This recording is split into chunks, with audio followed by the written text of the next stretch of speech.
What is cruise control? Cruise control is a new technology development which incorporates a factor of comforting in driving. It is a system which automatically controls the speed of an automobile. The system takes over the throttle of the car to maintain the steady speed as set to be set by the driver. Most cruise control systems don't allow the use of cruise control below a certain speed. Blind inventor and mechanical engineer Ralph Peter invented cruise control in 1945. The basic operation of cruise control is to sense the speed of the vehicle and compare this speed to desired reference and then accelerate or decelerate the car as required. A simple control algorithm for controlling the speed is used as proportional pulse integral feedback. The performance of the system is robust with respect to its mass uncertainty. And moving to the system equation of cruise control, G2. Okay. With the assumption we left with the first order mass damper system, summing force in the x direction and applying Newton's second law, we arrive at a following system equation. That is m v dot plus b v is equal to u. M is the mass, v is the velocity, and b is the damping coefficient, and u is the force between tire and the road. And we are interested in controlling the speed of vehicle, and the output equation is chosen as y is equal to v. And applying state space model, first order system have only a single entity storage mode. So in this case, kinetic energy of the car, and therefore only one state variable is needed, the velocity. The state space represent is therefore is s dot is equal to v dot is equal to minus b by m into v plus 1 by m into u, and y is equal to 1 into u. And going to transform function model by applying Laplace transform of the governing differential equation and assuming the zero initial condition, and we find the transform function of the cruise control system to be v of s is equal to v of s by u of s is equal to 1 by ms plus b. And cruise control and system analysis will be continued by Abdullah. Okay. Hello.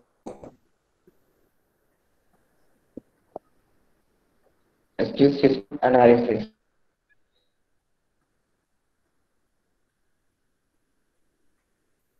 With no first order system and thus reach the desired steady state speed of 10 meter per second. However, the rise time is much too slow 60 seconds, and therefore we need to design significantly without negatively affecting the other dynamic performance matrices. And the figure, next slide. The open loop response of the system without any feedback control, just input force of 500 Newton is simulated in the figure. M is equal, the command of this M is equal to 1000, B is equal to 50, U is equal to 500, and S is equal to transfer function of S, and P cross is equal to 1 by M into S plus B, and step U into P cross. And next slide. Open loop is false and zero. Open loop system is stable and does not oscillation since the pole is real and negative. Furthermore, the speed of response determined by the magnitude of this pole V by M. The larger the magnitude, the quicker the system approaches the steady state value.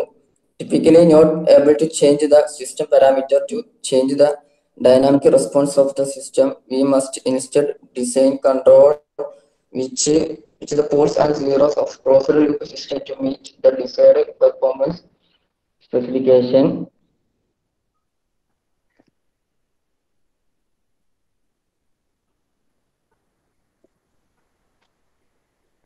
This is a simulator in MATLAB open poles zeros, and the root locus is minus 0.2. And next slide. The open loop border plot. Um,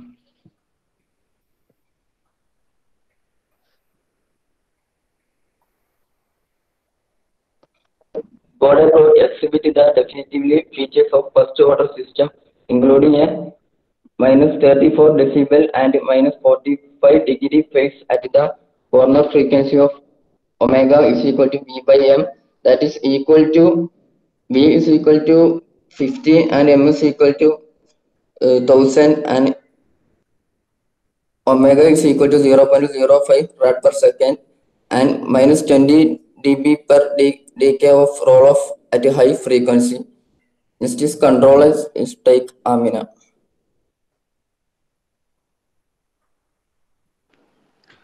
Good morning to all. In control, we need to design some controller which speeds up the response significantly without negatively affecting other dynamic performance. So, next slide. This is the block diagram of a typical unity feedback system. Here the plant, in this example, the plant is the car, and we need to design the controller, and the output is the velocity, and output is compared with the reference speed, and the error signal is given to controller, and the controller output is given to the plant. Next slide. This is the transfer function model of our system, and the parameters used here are mass as 1000 kilogram and damping coefficient as 50 Newton second per meter, and reference speed as 10 meter per second. Next slide. So our design criteria is rise time should be less than 5 seconds, and overshoot should be less than 10%, and the steady state error should be less than 2%. Next slide.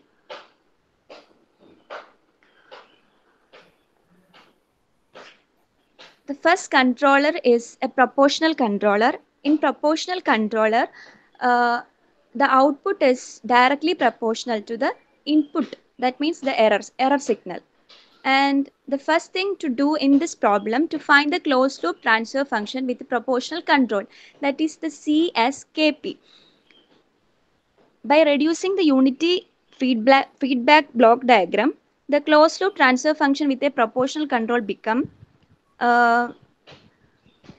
PC by 1 plus PC. Then substituting the P and C, we will get the final transfer function as Kp by Ms plus B plus Kp. So by increasing the Kp, we can decrease the rise time and also the steady state error. So in the first graph, we give the Kp as 600. Sorry, 100. Then the steady state error is not in our design criteria, and the rise time is also high. So in the second graph, we increase the Kp as 5000, then the steady state error as well as the rise time is decreased. Next slide. Okay, in the second graph, the steady state error is now essentially zero and the rise time has been reduced substantially. This response is unrealistic because a real cruise control system generally cannot change the speed of the vehicle from 0 to 10 meter per second in less than 0.5 seconds due to power limitation of the engine and drivetrain. Actual limitations are very frequently encountered in practice in control system engineering, and consequently the required control action must always be considered when proposing a new controller. So the solution for this problem is to choose a controller with lower Kp, and that will give reasonable rise time, and add an integral control to eliminate steady state error. So the next is a PI control. That means a proportional integral control. In proportional integral control, the output is directly proportional to the error signal and also the integral of error signal. So you have 5 more minutes. You must wind up within 5 minutes. Next group is waiting. Okay. Okay, sir. Okay, this is the two graph that is comparing different Kp and Ka values. Next slide. Here, this is a PID controller. This is a transfer function of a PID controller. By varying the Kp, Ki, and Kd, we can meet our design criteria. Ajay Lakshmi will continue the presentation. Thank you. Good morning, all. Myself Ajay Lakshmi. I'm gonna discuss on the root locus control design and frequency domain methods. Locus of an open loop system is a plot of locations of all possible closed loop with same parameters.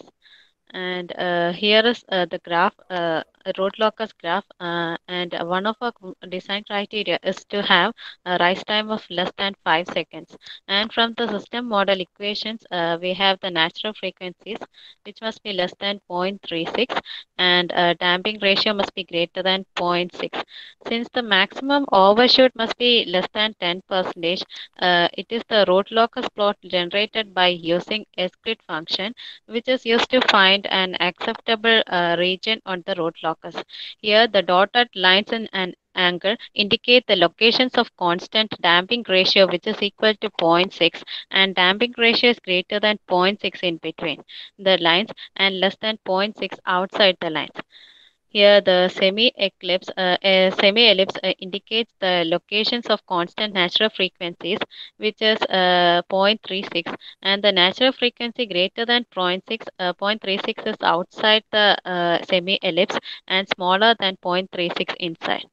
And we can obtain gain to place the closed loop poles in the desired region by employing rlog find command on the end of the M file to help to choose a specific loop gain. After running in this command window, we can see a prompt asking to pick a point on the root locus plot. And since we pick a point on the root locus plot in between the dotted lines that is greater than 0.6 and outside the semi-ellipse which is greater than 0.36, we will click on the real axis just outside the semi-ellipse that is around minus 0.4 as indicated by the cross mark in figure. As a result, we get with a gain of Kp, we just choose the rise time and overshoot criteria has been met. And these are the things which is taught in this graph. Next slide. Next slide.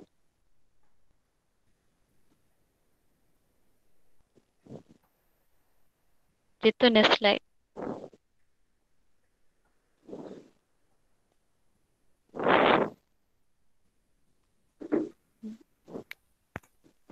Jitu, next slide. Back. The steady state error has been reduced to near zero by zero, and the overshoot is a result of the zero adding to the lag compensator, which is shown in this figure. Next slide.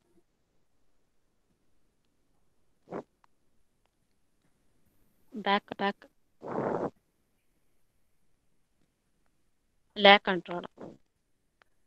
To reduce a steady state error, a lag controller will be added to the system, and the transfer function for the lag controller is C of S is equal to S plus Z naught by S plus P naught. Next slide. Last 2 minutes.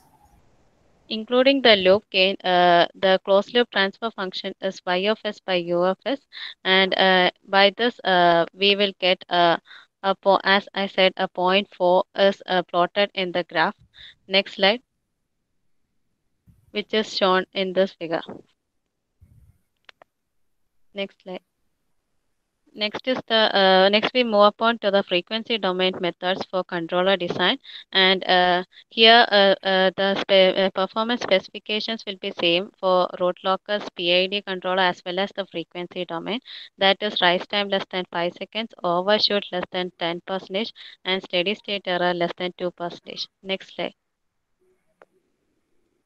This is the border plot response, and here it is the here we get provided the block diagram, and this is the open loop open loop transfer function, that is Kp by Ms plus B, which is equal to Y of S by E of S.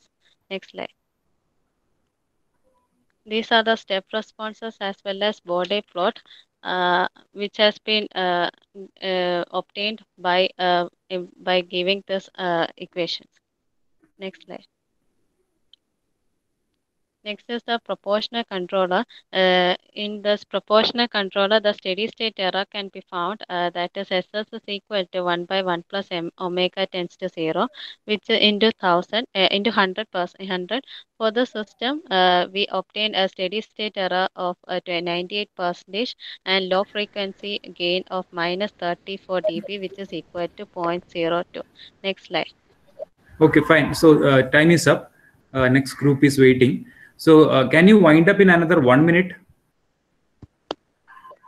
1 second. Is it possible to wind up in another 1 minute? Otherwise, we'll stop here. So this one, this is the simulation of our model. Okay, last minute. Okay. Yeah. Okay.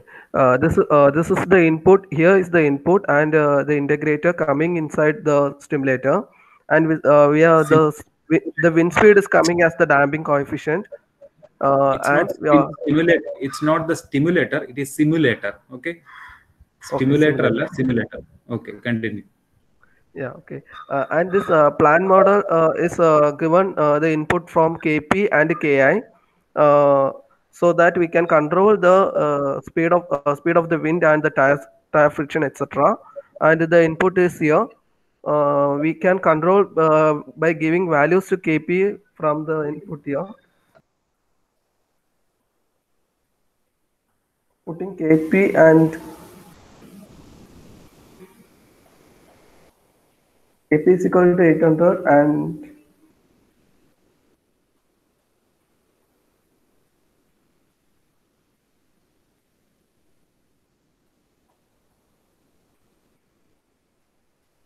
Ki is equal to 40.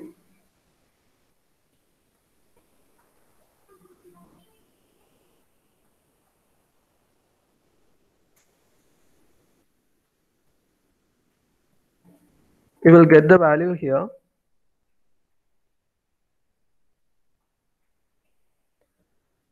And after stimulation, the output will get here like this.